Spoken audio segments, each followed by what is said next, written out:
Welcome back to A Celtic State of Mind. I'm Paul John Dykes. I'm delighted to be joined by Russell Boyce. We've been stood up at the moment by Kevin Graham, so who knows where he is. When he comes along, he might make an appearance as a substitute. First half performance, Russell, I was just saying there, I was thinking back to the game at the Tony Macaroni half-time, 2-1 up. Wasn't convinced we could see the game out. Seems to be a different tempo tonight, though. Yeah, I think at this stage, of course, it does look pretty efficient right now.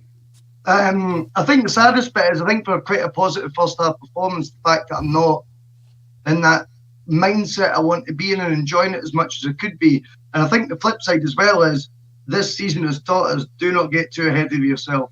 I think there are some plus points. I think you're absolutely right. I think there does seem to be an authority we're putting on the game, which has maybe been lacking. Is that maybe the right word? I don't know. But, sadly it is too little too late. But fantastic goal, I've got to say as well. Really, really good goal. Apologies to Scott Brown for questioning his inclusion in the start lineup before the game. That's just me to see. The big thing for me, I said it against St Mirren, Colin Watt, I think, disagreed with me. I just felt that Sorrell was looking a wee bit jaded. And some of the other players who have come in and made that impression, Laxalt's a good example, and then he just tailed off that wee bit, almost as if he just fell into the same kind of trap as his teammates. But I felt that a wee bit about Sorrell, but I didn't expect him to get dropped tonight. However, you can't really question it, because I feel as though Scott Brown's played a captain's role. When he scored the goal, he meant it, didn't he? You're looking at him thinking he's maybe hurting, and here comes Kevin Graham, who's sporting the same kind of hairstyle as Scott Brown these days. Kevin, we're just talking about the first half. Decent enough performance. It's okay. We still seem to. We look tidy in possession without ever doing anything with it for long spells. We keep on playing into crowded areas, but you have to be happy with 1-0 up. I'm probably just as happy as what I was at this point last week against Livingston. And we knew what happened in the second half then. So I think we really need a second goal here. Kilmarnock didn't look like to be troubling us too much at the back. They've had a couple of wee sniffs at the edge of the box, but we've got an inexperienced back four, not in age, but playing together.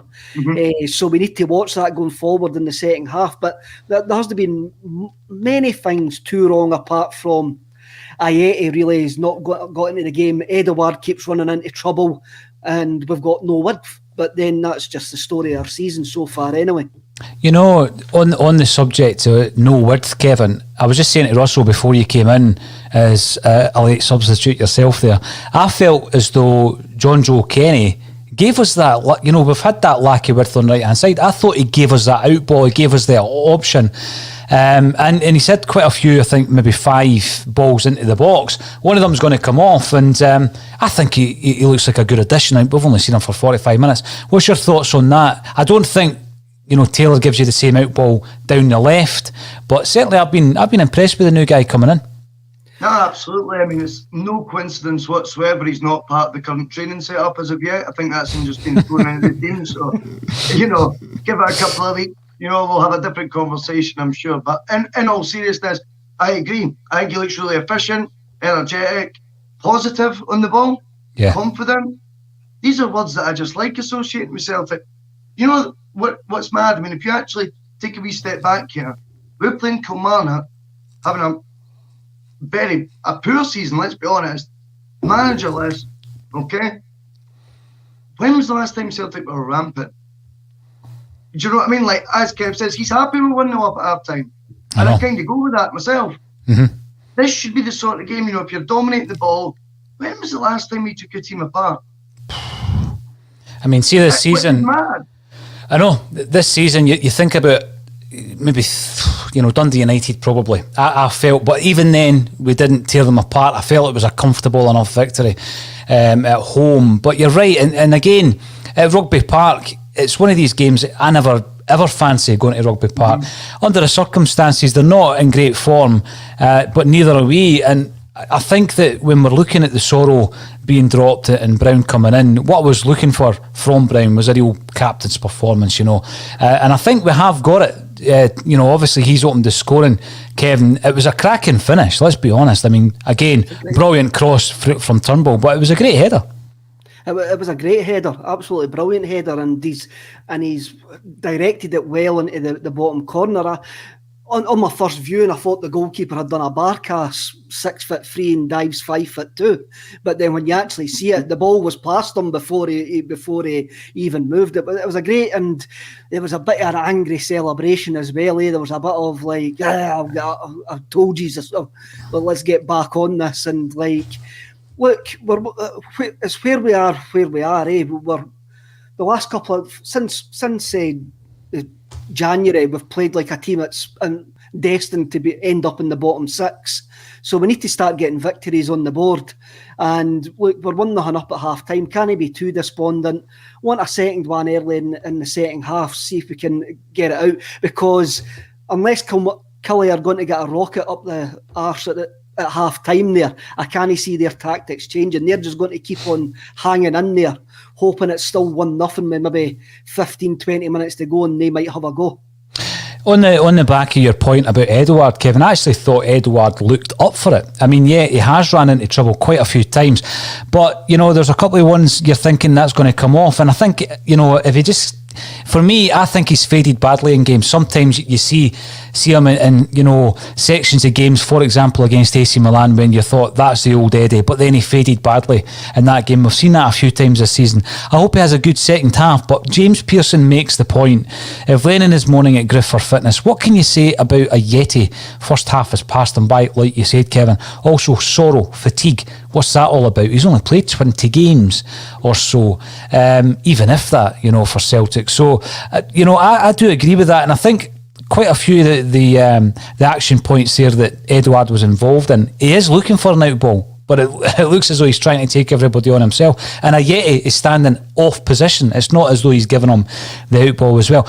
Now, you don't see it that often, but you did see it the weekend. Is Neil Lennon going to repay Griffiths a favour and bring him on this time?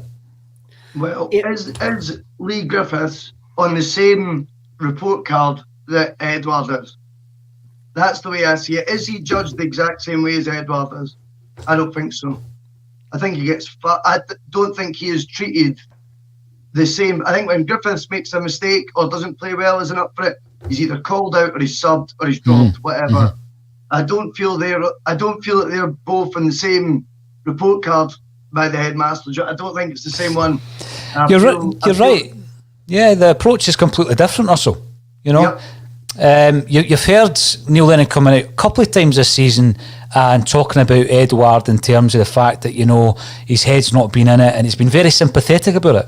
But when he's talking about Griffiths, it's a complete opposite tone, isn't it? Ruthless. And I think as well, it does get to the stage where it becomes insulting, the whole fitness thing, because I remember, like I said, the first time I met you, we were talking about match fitness, Paul, in the studio, and how long can it take someone, okay, he came back maybe from the summer and he was overweight or he wasn't fit. 3 months it took to get on or 2 months it took to get on the bench. Since then, any slight slip up from Griffiths at all, he's not match fit again, lacking match sharpness. And that seems to be actually a more common thread throughout the squad, as opposed to just being Lee Griffiths. No, I agree with that. Yeah, I totally agree with that, Kevin. I'm going to give Ayeti a bit of a pass in this game. My stream froze, and when Celtic were on the attack, and it froze at a point, and you could have fit a box around the 20 outfield players for the edge of the Kilmarnock box, about 20 yards from the goal. Everybody, including the two Celtic fullbacks, were in this box. There was no width whatsoever. Everything goes down the middle, and what we're needing is somebody to try and get beyond that. But if the ball's not coming quickly, somebody like Ayeti is not going to go beyond, because he kens that we're running into traffic all the time. And even the fullbacks have got a tendency to cut inside as well. But I like the look of Kenny. He likes to tackle. He didn't have throw himself into a couple of challenges there. We just need to tell the fullbacks to stay out wide, or get Edouard to drag some out wide. But it's always too short, standing at the edge of the box, back to goal, facing that way, facing towards our goal. They need to actually then come in short for the ball. We need to actually get in behind. We need to try and drag them out and get in behind. But we've been struggling to do that all season. I think the one game that springs to my mind, Kevin, where Griffiths made a real difference, and I know he was coming on, he scored against Aberdeen, St Johnstone, he also scored against Sparta Prague, didn't he? He came on as a sub, but it was against Hibs where he came on and made a big difference. Didn't score that day, it was Edouard and Laxalt, but he was stretching the back line, and I think you're right, we're not really doing that at the moment. We're getting a bit of width from Kenny, we're not getting much from Taylor. But on that subject to Taylor, he's played a few games now, Russell, he's played a few games, and it looks, to me as though he is our first choice left back now. Where does that leave the likes of Laxalt? Sitting on the bench, kicking his heels, AC Milan, Uruguayan international, 20 odd grand a week, sitting on the bench.